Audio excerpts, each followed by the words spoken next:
ওরে বান্দা, ওই গুনাহগুলির দিকে না তাকাইয়া আমি আল্লাহর রহমত থেকে তোমরা নিরাশ হইও না। ওই গুনাহগুলির দিকে তাকাইয়া আমি আল্লাহর রহমত থেকে নিরাশ হইও না। ও বান্দা, শুধুমাত্র গুনাহের জন্য অনুতপ্ত হইয়া লজ্জিত হইয়া আমি আল্লাহর দিকে তোমরা প্রত্যাবর্তন করো। আমি আল্লাহ কথা দিলাম বান্দা, আমি আল্লাহ তোমার জীবনের তামাম গুনাহগুলো মাফ করে দিব। একটু আওয়াজ দিয়া জোরে জোরে বলেন সুবহানাল্লাহ। আমার প্রাণের ভাইরা, আমার বন্ধুরা, এই জায়গার ভিতরে আমরা যত মানুষ আছি রে ভাই, এই কথা কিন্তু কেউ বলতে পারবো না আমার জীবনে কোনো গুনাহ নাই, এরকম কথা কোনো মানুষ কোনোদিন বলতে পারবে না। ওরে বন্ধু, তার মানে আমি একজন আলেম, আমার জীবনেও গুনাহ আছে। আপনি একজন সাধারণ মানুষ, আপনার জীবনেও গুনাহ আছে। এই জায়গায় যত মানুষ আছে রে ভাই, আমার আপনার জীবনে গুনাহের কোনো অভাব নাই। আরে ওই গুনাহগুলি নিয়ে আল্লাহর দরবারে কেমন কইরা দাঁড়াবো? একটু কি কলিজাটা কাঁপবে না? একটু কি অন্তরের ভিতরে ভয় লাগবে না রে ভাই? যদি ওই গুনাহ নিয়ে আল্লাহর দরবারে দাঁড়াই, আমরা চেহারাটা কেমন করে দেখাবো রে ভাই? লজ্জায় তো মাথা নত হয়ে যাবে, আফসোস করতে থাকবে যে ওই দিন তো আমার আমলনামার ভিতরে নামাজ থাকবে না, আমার আমলনামার ভিতরে রোজা থাকবে না, আমার আমলনামার ভিতরে কোরআন তিলাওয়াত থাকবে না, আমার আমলনামার ভিতরে জিকির নাই, আমার আমলনামার ভিতরে নেক আমল নাই, শুধু গুনাহ আর গুনাহ।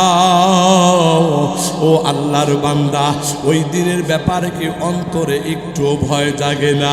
যদি কোনো আল্লাহর বান্দা আজকে এই কথাগুলো শোনার পরে অন্তরে যদি সামান্য পরিমাণ লজ্জত হয়, সামান্য পরিমাণ যদি অন্তরের ভিতরে এই রকম ভাবে যদি গুনাহের জন্য যদি তোমার অনুশোচনা জেগে যায়, তাহলে আমি বলবো আল্লাহর বান্দা,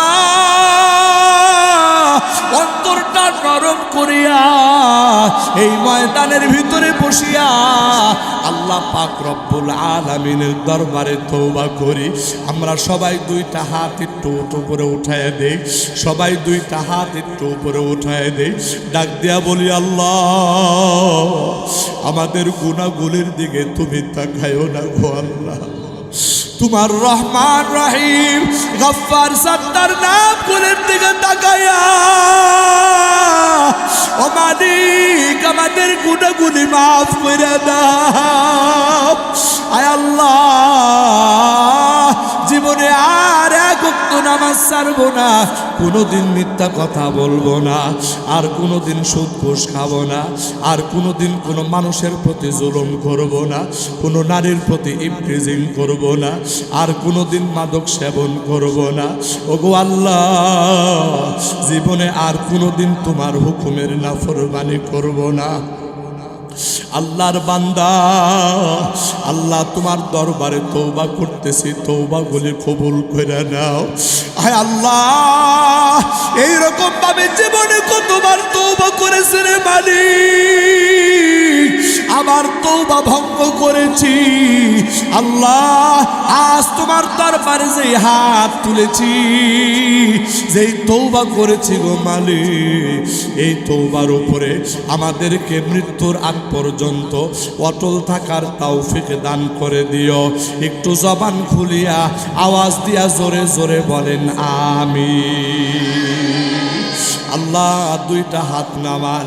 আল্লাহ গো, আগামী শবে বরাত যে আমাদের সামনে আসতেছে, এই শবে বরাতে যেন মালিক ইবনে দিনারের মতো তওবা করিয়া মালিক ইবনে দিনারের মতো আল্লাহর প্রিয় বান্দাদের অন্তর্ভুক্ত হতে পারি। আমার আল্লাহ আমাকে আপনাকে সেই তৌফিক দান করুন। একটু জবান খুলিয়া আওয়াজ দিয়া জোরে জোরে বলেন আমিন। ওয়া আনতুম মুসলিমুন। আমার আল্লাহ বলতেছে, বান্দারে তোমরা মৃত্যুবরণ করিও না,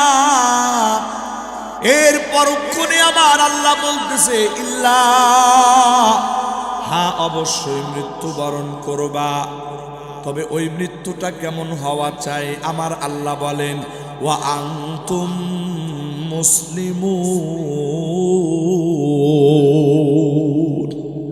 একটু আওয়াজ দিয়ে বলা যাবে আল্লাহু আকবার?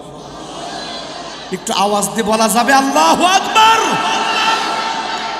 আমার আল্লাহ বলে হ্যাঁ মরণ তো আসবে রে বান্দা, তবে ওই মৃত্যুটা যেন তোমার মুসলমানি মৃত্যু হয়। বন্ধুরা আমার মৃত্যুটা কোন হালতে হবে রে ভাই? দুনিয়ার মানুষ এটা কি চিন্তা করেছে নাকি? আমার আল্লাহ পবিত্র কোরআনে হাকিমের মধ্যে বলেন লিকুল্লি উম্মাতিন আজাল ইযা জাআ আজালুহুম লা ইস্তাখিরুনা সাআতাও ওয়ালা ইস্তাকদিমুন।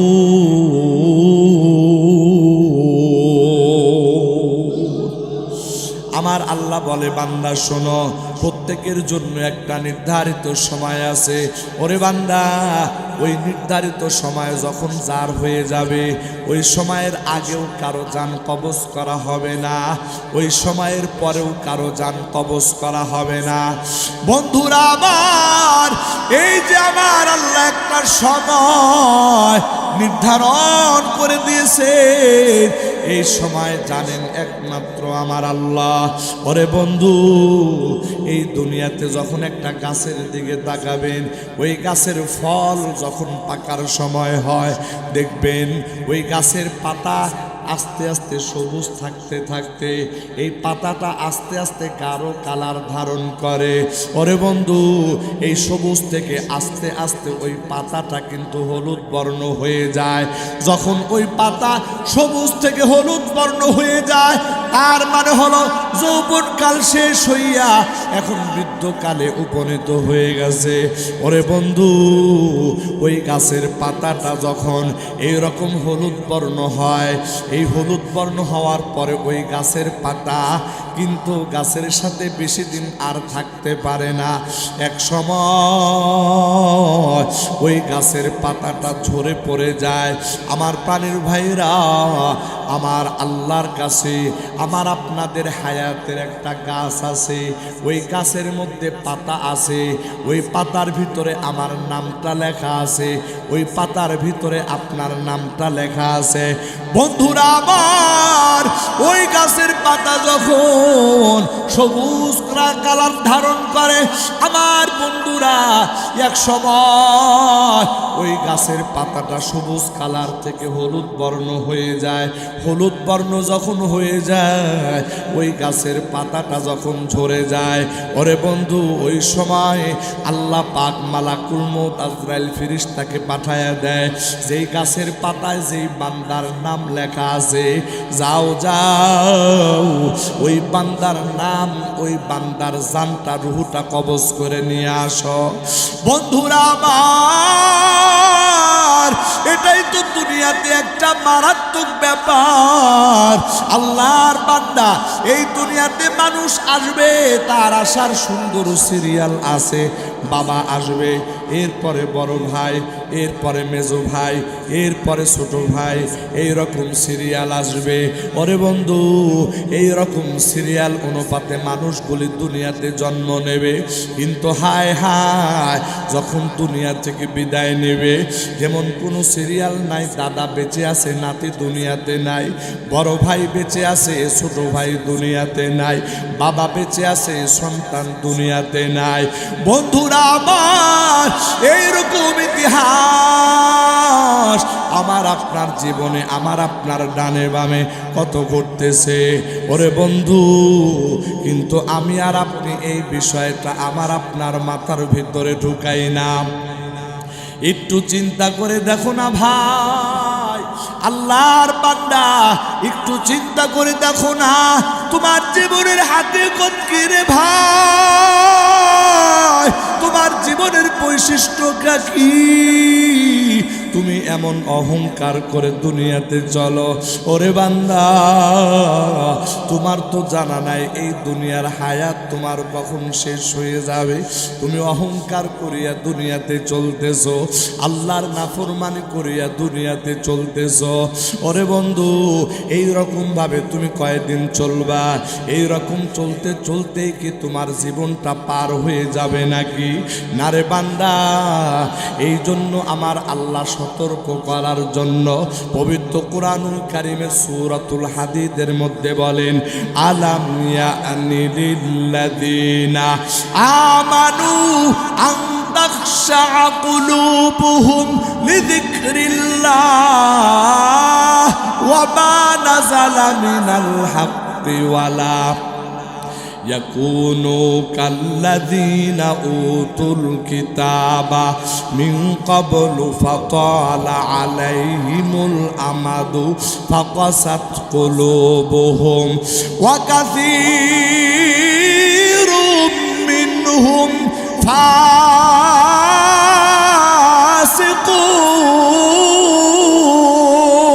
فاسقون।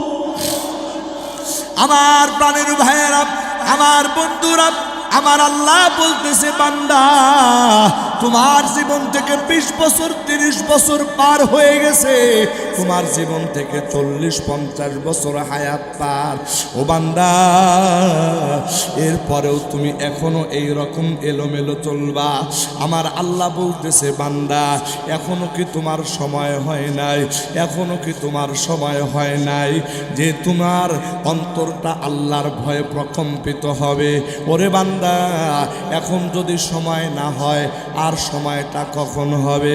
ওরে বন্ধু, এই বিষয়টা বোঝানোর জন্য আমাদের একজন বড় আকাবের দুনিয়া থেকে বিদায় নিয়েছেন। তার নাম ছিল হযরত মালিক ইবনে দিনার রাহমাতুল্লাহি আলাইহি।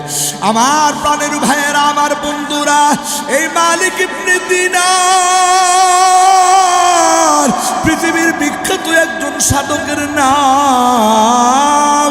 আল্লাহর বান্দা, এত বড় আল্লাহওয়ালা ছিল রে, এত বড় বুজুর্গ বান্দা ছিল। ওরে বন্ধু, এই দুনিয়াতে আল্লাহর শ্রেষ্ঠ বান্দাদের নাম যখন তালিকায় আসে, এই তালিকার ভিতরে হযরত মালিক ইবনে দিনারের নামটাও চলে আসে। ওরে বন্ধু, কিন্তু ওই মালিক ইবনে দিনার কিন্তু কোনো আল্লাহওয়ালা ছিল না, এক সময় কোনো বুজুর্গ ছিল না, বরং তিনি ছিলেন একজন বড় মারাত্মক গুনাহগার।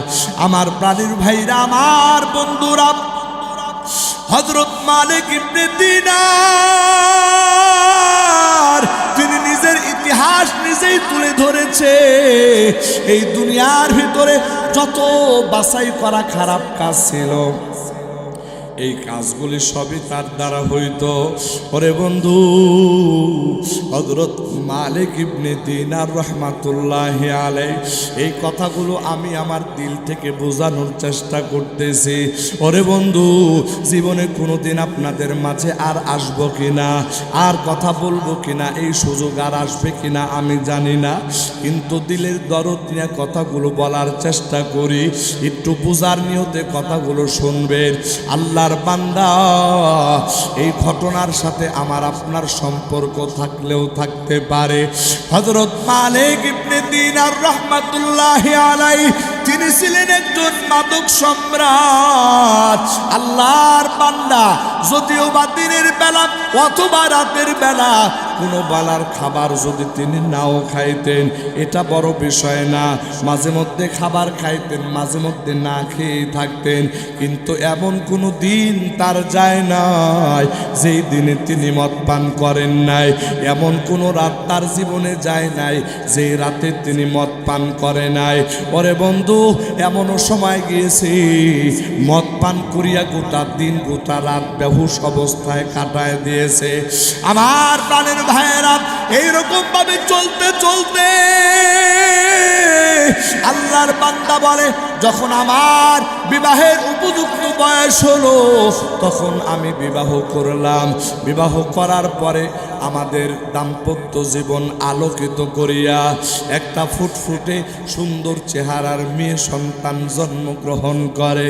ওরে বন্ধু, মালিক ইবনে দিনার বলে, এই মেয়েটা আমার কাছে এত প্রিয় ছিল, এত প্রিয় ছিল।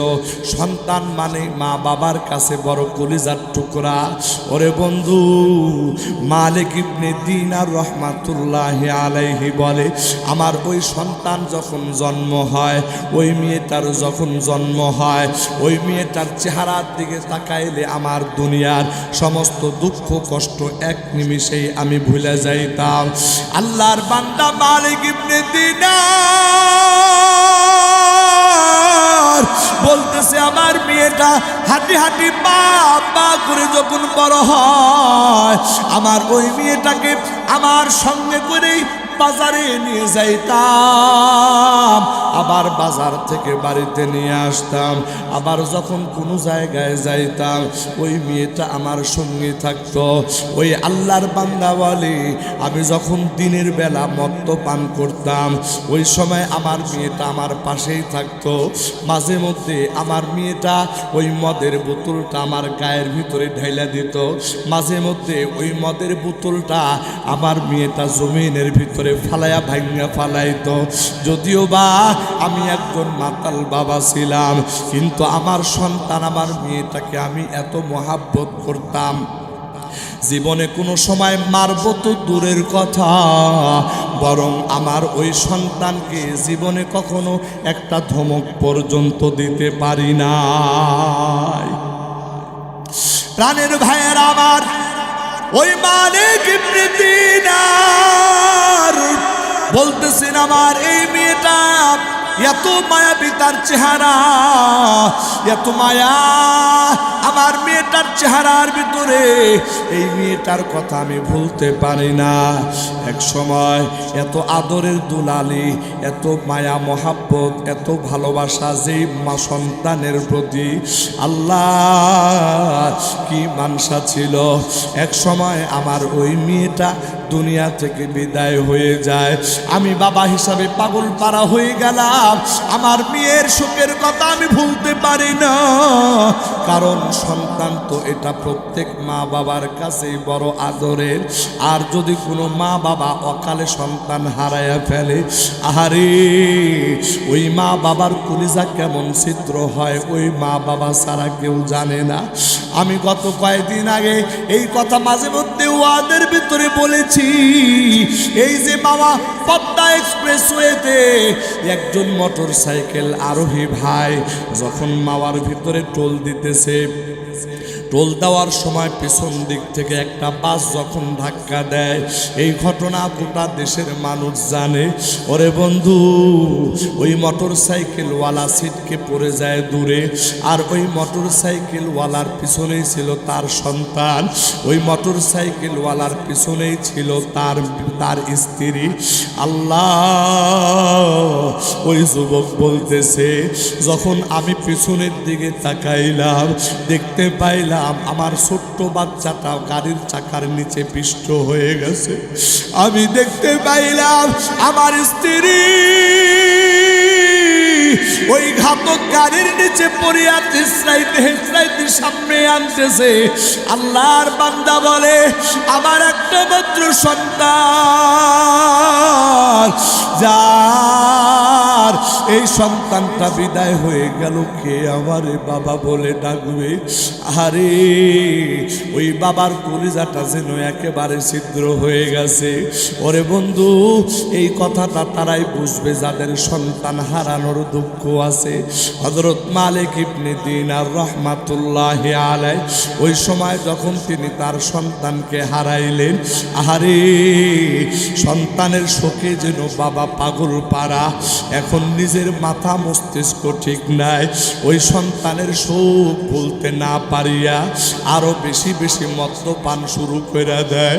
আমার প্রাণের ভাইরা, আমার বন্ধুরা, ওই মালিক ইবনে দিনার বলতেছে, এই রকম ভাবে মদ্যপান করতে করতে মধ্যে এই মাত্রা এত বেড়ে গেল, আমার কোনো মানুষ, আমার কোনো আপনজন আমারে মদ্যপান থেকে ফিরাইতে পারে না। এইরকম ভাবে দিন চলে, রাত চলে। আরে হযরত মালিক ইবনে দিনার বলেন, একদিনের ঘটনা। ওই দিনটা ছিল শবে বরাত, মানে এই যে আগামী শুক্রবার দিবাগত রাত যে শবে বরাত আসতেছে, হযরত মালিক ইবনে দিনার বলেন ওই রাতটা ছিল শবে বরাত।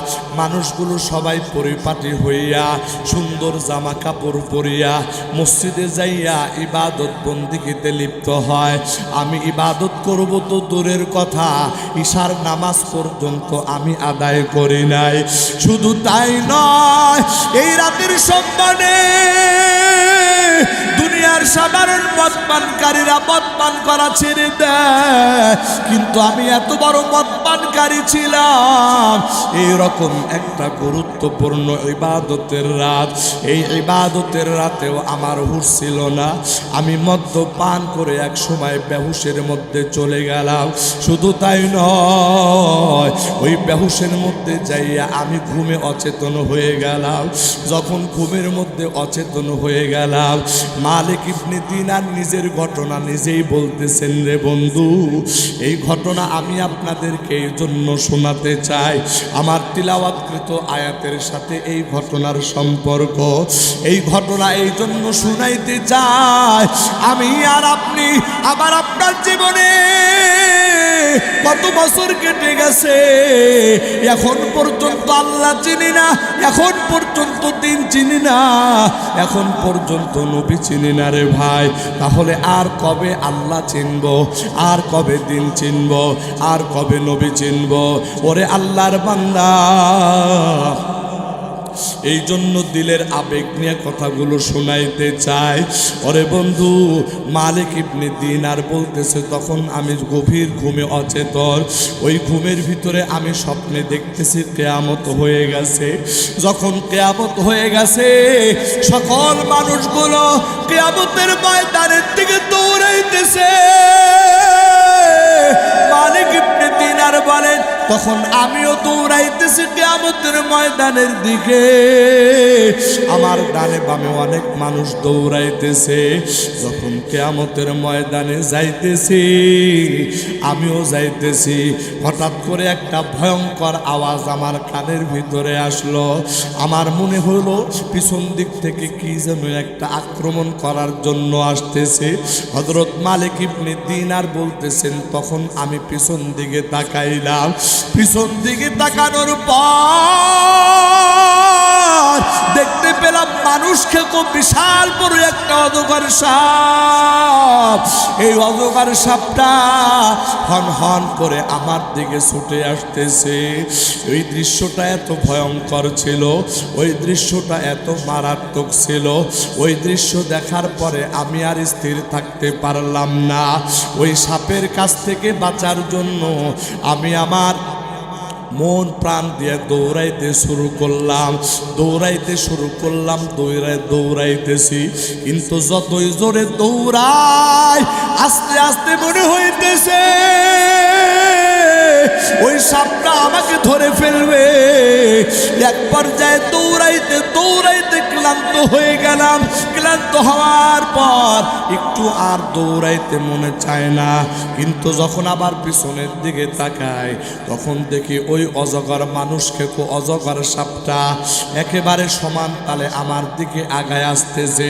যদিও বা শরীরে শক্তি নাই, কিন্তু এরপরেও আমি আবার দৌড়াইতে আরম্ভ করলাম। দৌড়াইতে দৌড়াইতে সামনে যখন গেলাম, দেখতে পেলাম একজন বৃদ্ধ মানুষ, বয়স্ক একজন বুড়া মানুষ দাঁড়ায় আছে। আমি তারে বললাম, ওগো মিয়া,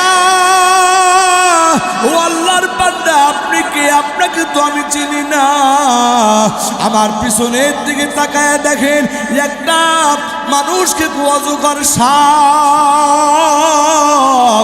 এমন ভাবে আমার দিকে আসতে দেখতেছি এমন ভাবে আমার দিকে আসতেছে, আমার মনটা তো বড় ভয় লাগে। ওই অজগর সাপটা বুঝে আমারে আজকে ছাড়বে না। ও বান্দা, একটু দয়া করিয়া ওই সাপ থেকে বাঁচার কোনো একটা ব্যবস্থা আপনি গ্রহণ করেন। ওই আল্লাহর বান্দা ডাক দিয়া বলে, ও মিয়া, আমি তো তোমার কোনো উপকারে আসতে পারবো না, কেননা আমি বয়সের ভারে একেবারে বৃদ্ধ মানুষ, আমার শরীরের ভিতরে কোনো শক্তি নাই, আমার শরীরের ভিতরে কোনো হিম্মত নাই। আর যেই সাপটা দেখতেছো, এই সাপটা এত মজবুত, এত শক্তিশালী,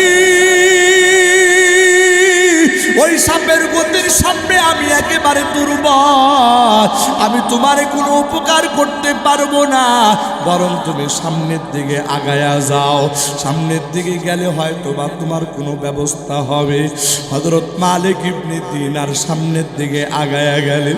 সামনের দিকে আগায়া যাওয়ার পর এক জায়গায় টিলার মতো উঁচু জায়গা পাইলেন। ওই টিলার উপরে তিনি যায় দৌড়ায়া ওই টিলার উপরে উঠে গেলেন। আহারে, টিলার উপরে ওঠার পরে যখন সামনের দিকে নজর দিয়েছে, যেন বেহুশ হইয়া জমিনে লুটাইয়া পড়বে। এমন আগুন, যে আগুন দাউ দাউ করে চলতেছে রে ভাই, ওই আগুন এমন ভাবে জ্বলতেছে যেমন গোটা আসমানটাকে গ্রাস করে ফেলবে। ওই আগুনের চতুর্দিকটা এত ভয়ঙ্কর, এত ভয়ঙ্কর। হযরত মালিক ইবনে দিনার বলতেছে, ওই ভয়ঙ্কর আগুনের কুণ্ডটা যখন দেখলাম, তখন মনে হইল আমার বুঝি জ্ঞান হারায়া যাবে, আমি বুঝি অজ্ঞান হয়ে জমিনের ভিতরে পড়ে যাব। আবার পিছনের দিকে তাকাইলাম, তখন দেখতে পেলাম ওই সাপটা আবারও আমাকে দংশন করার জন্য আগায় আসতেছে। আমি আর ডান বাম কোনো চিন্তা না করিয়া আবারও দৌড়ে পালানোর চেষ্টা করলাম। যখন দৌড় দিলাম, ওই সময় আবারও ওই বৃদ্ধ মানুষটার সামনে পড়ে গেলাম। ওই বৃদ্ধ মানুষে বললাম, আল্লাহর দোহাই লাগে রে ভাই, এই বিপদ থেকে আমার একটু বাঁচা। ওই বৃদ্ধ মানুষটা আবার আগের মতো জবাব দেয়, বলে আমার এত শক্তি নাই, আমি কমজোর, আমি একেবারে দুর্বল। এইরকম ভাবে ওই সাপের সাথে মোয়ামেলা করে আমি কুলায় উঠতে পারবো না। তবে তোমার একটা বুদ্ধি দি, ওই সামনের দিকে যাও, একটা পাহাড় আছে, ওই পাহাড় বরাবর যাইবা। ওখানে গেলে যদি তোমার কোনো আমানত রক্ষিত থাকে, তোমার আমানত যদি রক্ষিত থাকে, তোমার কপাল যদি ভালো থাকে, ওই আমানতের কারণে হয়তো বা তুমি বাঁচলেও বাঁচতে পারো। আল্লাহর বান্দা আর দিক বিক চিন্তা না করিয়া আবার সামনের দিকে ছুটলে, সামনের দিকে ছুটার পর কিছু দূর যাওয়ার পর এমন একটা পাহাড় দেখলেন রে ভাই। ওই পাহাড়ের পাদদেশে অনেক রাজপ্রাসাদের মতো রুম দেখা যায়, রাজপ্রাসাদের মতো প্রাসাদ দেখা যায়। ওই যে প্রাসাদগুলো দেওয়া আছে, ওই প্রাসাদগুলো বড় সুন্দর। ওই প্রাসাদের যে দরজাগুলো স্বর্ণ দিয়ে বানানো, আর ওই প্রাসাদের যে দরজাগুলোর আশপাশের জায়গাগুলো জবরদস্ত ইয়াকুত এইরকম দামি দামি পাথর দ্বারা বড় সুন্দর করে সুসজ্জিত করে বানানো হয়েছে।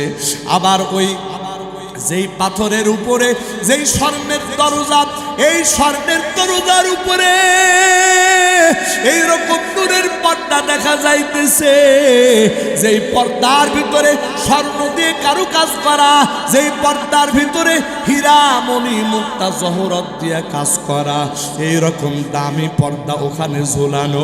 একজন ফেরেশতা ডাক দিয়া বলতেছে, ও ফেরেশতারা, পর্দাটা সরাইয়া দাও, এখানে হয়তো বা এই লোকটার কোনো আমানত আছে, আজকে এই আমানতটা তার বড় দরকার, এই আমানতটার জন্য এই পর্যন্ত এসেছে। এই কথা বলার পর পর ফেরেশতাকে অর্ডার করার পর ফেরেশতা পর্দা সরায় দিয়া ওই ঘরের দরজাগুলি যখন খুলে দেয়, ওই প্রাসাদের দরজাগুলি যখন খুলে দেয়, তখন দেখা যায় নাবালক শিশু বাচ্চারা, একেবারে ফুটফুটে চেহারার সুন্দর নাবালক শিশু বাচ্চারা বের হয়ে আসছে। তারা খেলাধুলা করতেছে। এই শিশুদের ভিতরে একজন শিশু ডাক দিয়া বলতেছে, ওই যে দেখো না একজন মানুষ দেখা যায়, ওই মানুষটারে এত বড় অজগর সাপ দৌড়াইতেছে, তোমরা কেন খেলাধুলা করতেছো? যাও তাড়াতাড়ি যাও, ওই মানুষটারে তোমরা বাঁচানোর চেষ্টা করো। ওরে বন্ধু, এবার সমস্ত বাচ্চারা ওই মানুষটার দিকে আগায় গেছে। যখন ওই মানুষটার দিকে আগায় গেছে, ওই মানুষটা যখন বাচ্চাদের দিকে নজর দিল, নজর দিতে দিতে দেখতে পায় হঠাৎ করে ওই যে দুনিয়াতে তার মেয়েটা, যেই মেয়েটা মারা গেছে, ওই মেয়েটার চেহারা আল্লাহর বান্দার চোখের সামনে ভেসে ওঠে। চোখের পানি ছেড়ে দিয়া ডাক দেয়া বলে, ও মা, তুমি তো আমার মেয়ে, অকালে তোমাকে দুনিয়ার থেকে হারাইছি। আমার মা। এবার ওই মেয়েটাও বাবাকে পরিচয় দেয়, ও বাবা, তুমি না দুনিয়াতে আমারে কত আদর করতা, কত মায়া করতা, বাবা গো, তুমি এখানে কেমন করে আইলা? এই কথা বলার পরে ওই মেয়েটা দৌড়ায় বাবার কোলের মধ্যে চলে আসে। বাবাও যেন কতদিন পরে মেয়েটারে বুকের মধ্যে জড়ায় নিয়ে চোখের পানি ফালায়া ফালায়া কান্নাকাটি করে, হাউমাউ করে। আর ওই মেয়েটা বাবার বুকের মধ্যে আছে, এক হাত দিয়া সাপের জবানটা ধরিয়া এত জোরে ওই সাপটাকে দূরের দিকে ফিক্কা ফেলে দিয়েছে। ওই সাপের ভয় কেটে গেছে, সাপ আর নাই। এবার বাবা আর মেয়ে কথোপকথন চলতেছে। বাবা ডাক দিয়া বলে, মারে মা, তুই তো আমার কলিজা ছিলি, তুই তো মারা যাওয়ার পরে আমি বাবা বেসামাল হয়ে গেছি। এবার মেয়ে বলতেছে, বাবা তুমি এই জায়গায় কেমন করে আসলা? অনেক লম্বা চওড়া ইতিহাস। এবার বাবা বলতেছে, গে মা, এই যে একটা বিশাল বড় অজগর সাপ আমারে দৌড়াইতে দৌড়াইতে একেবারে জাহান্নামের কিনারা পর্যন্ত নিয়ে পৌঁছায় দিল। ও মা, এই সাপটা কি? এবার ওই মেয়েটা বলে, বাবা গো, এই সাপটা হলো তোমার বদ আমল।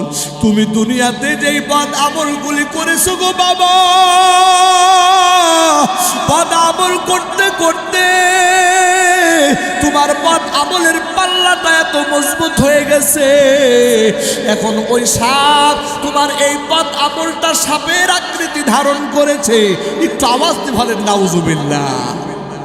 আমার প্রাণের ভাইয়েরা, এবার ওই বাবা বলে, তাহলে আমি যে একটা বৃদ্ধ মানুষ দেখতে পাইলাম, ওই বৃদ্ধ মানুষটাকে?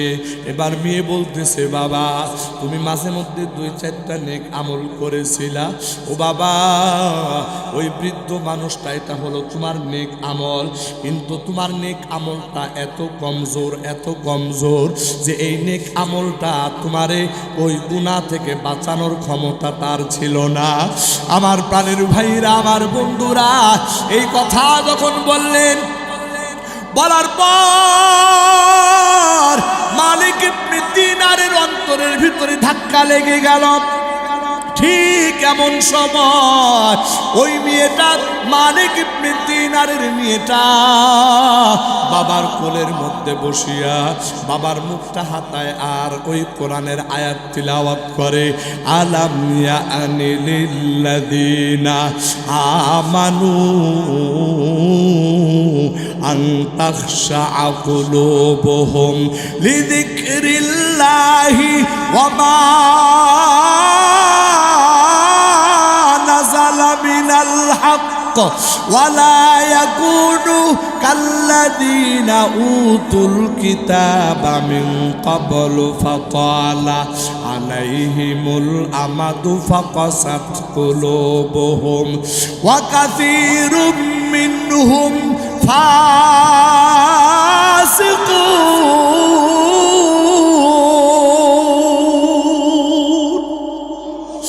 আমার আমার প্রাণের ভাইটা, এই আয়াতের মানে হলো ওইটা, ও ইমানদার, ও মুমিন বান্দা, এখনো কি তোমার জীবনে ওই সময়টা আসে নাই যেই সময়টা তোমার অন্তর আল্লাহর ভয়ে প্রকম্পিত হবে? ও বন্ধু, এই আয়াত যখন তিলাওয়াত করে, এই আয়াত তিলাওয়াত করার পরে মালিক ইবনে দিনার রহমাতুল্লাহি আলাইহির ঘুমটা ভেঙে যায়।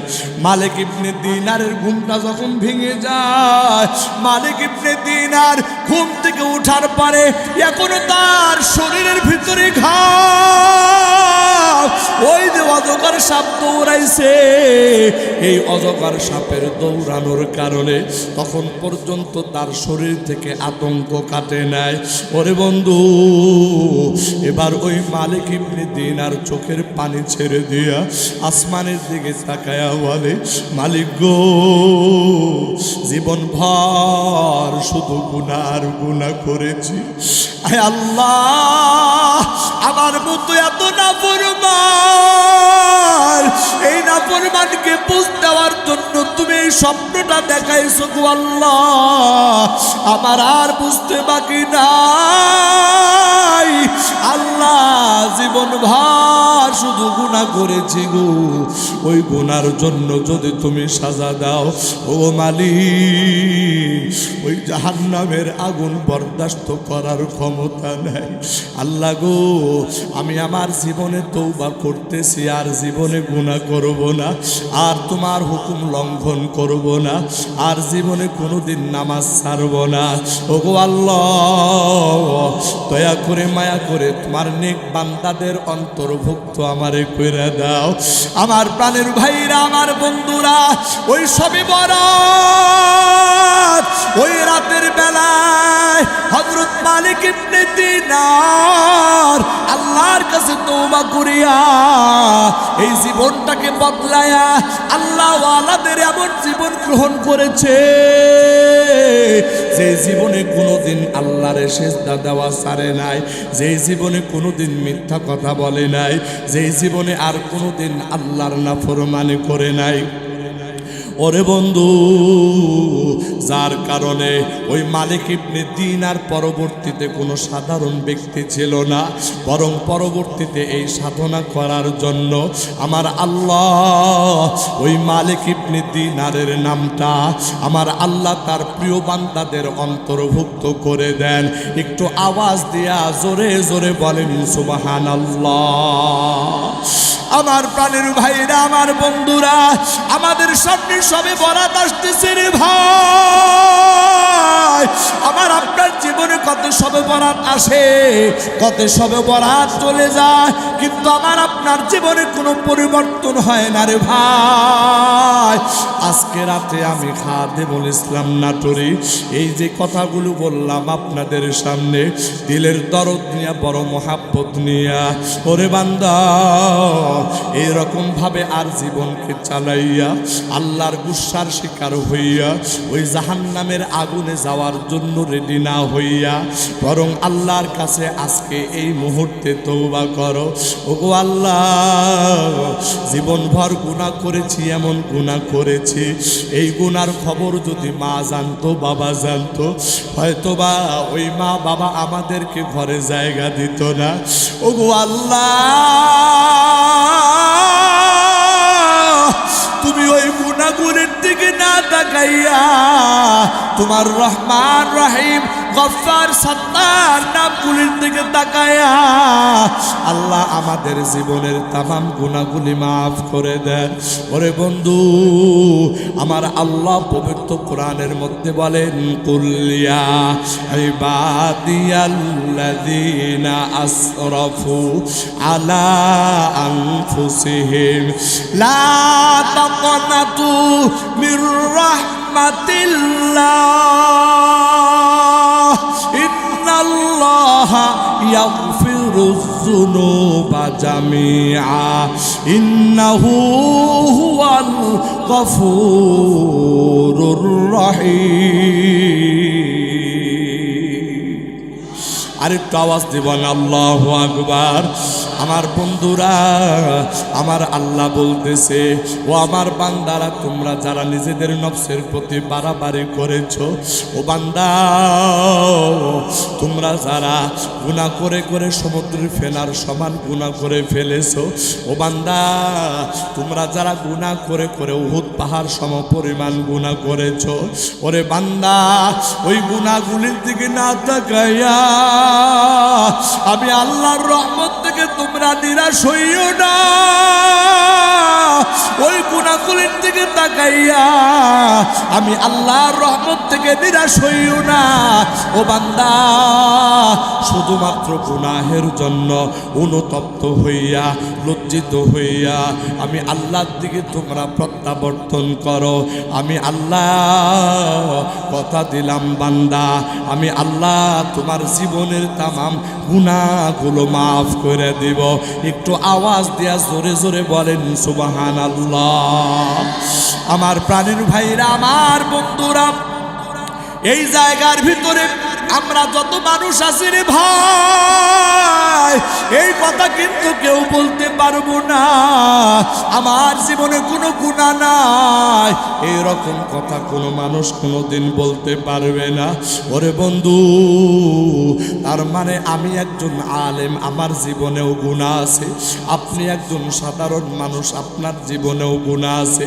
এই জায়গায় যত মানুষ আছে রে ভাই, আমার আপনার জীবনে গুনাহের কোনো অভাব নাই। আরে ওই গুনাহগুলি নিয়ে আল্লাহর দরবারে কেমন কইরা দাঁড়াবো? একটু কি কলিজাটা কাঁপবে না? একটু কি অন্তরের ভিতরে ভয় লাগবে না রে ভাই? যদি ওই গুনাহ নিয়ে আল্লাহর দরবারে দাঁড়াই, আমরা চেহারাটা কেমন করে দেখাবো রে ভাই? লজ্জায় তো মাথা নত হয়ে যাবে, আফসোস করতে থাকবে যে ওই দিন তো আমার আমলনামার ভিতরে নামাজ থাকবে না, আমার আমলনামার ভিতরে রোজা থাকবে না, আমার আমলনামার ভিতরে কোরআন তিলাওয়াত থাকবে না, আমার আমলনামার ভিতরে জিকির নাই, আমার আমলনামার ভিতরে নেক আমল নাই, শুধু গুনাহ আর গুনাহ। ও আল্লাহর বান্দা, ওই দিনের ব্যাপারে কি অন্তরে একটু ভয় জাগে না?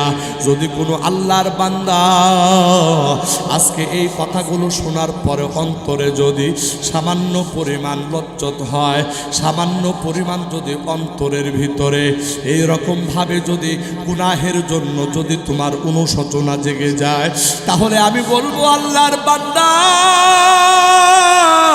অন্তরটা নরম করিয়া এই ময়দানের ভিতরে বসিয়া আল্লাহ পাক রব্বুল আলামিনের দরবারে তওবা করি।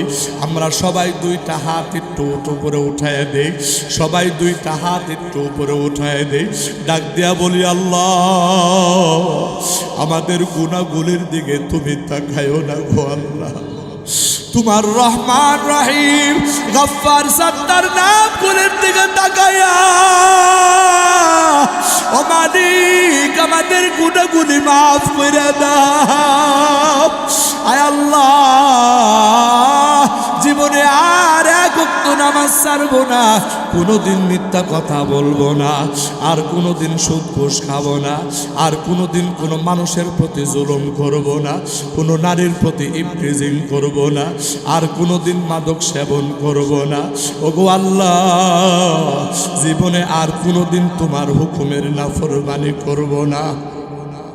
আল্লাহর বান্দা, আল্লাহ তোমার দরবারে তওবা করতেছি, তওবাগুলি কবুল করে নাও। আয় আল্লাহ, এইরকম ভাবে জীবনে কতবার তওবা করেছে রে মালিক, আমার তওবা ভঙ্গ করেছি। আল্লাহ, আজ তোমার দরবারে যেই হাত তুলেছি, যেই তওবা করেছি গো মালিক, এই তওবার উপরে আমাদেরকে মৃত্যুর আগ পর্যন্ত অটল থাকার তৌফিক দান করে দিও। একটু জবান খুলিয়া আওয়াজ দিয়া জোরে জোরে বলেন আমিন। আল্লাহ দুইটা হাত নামান। আল্লাহ গো, আগামী শবে বরাত যে আমাদের সামনে আসতেছে, এই শবে বরাতে যেন মালিক ইবনে দিনারের মতো তওবা করিয়া মালিক ইবনে দিনারের মতো আল্লাহর প্রিয় বান্দাদের অন্তর্ভুক্ত হতে পারি। আমার আল্লাহ আমাকে আপনাকে সেই তৌফিক দান করুন। একটু জবান খুলিয়া আওয়াজ দিয়া জোরে জোরে বলেন আমিন।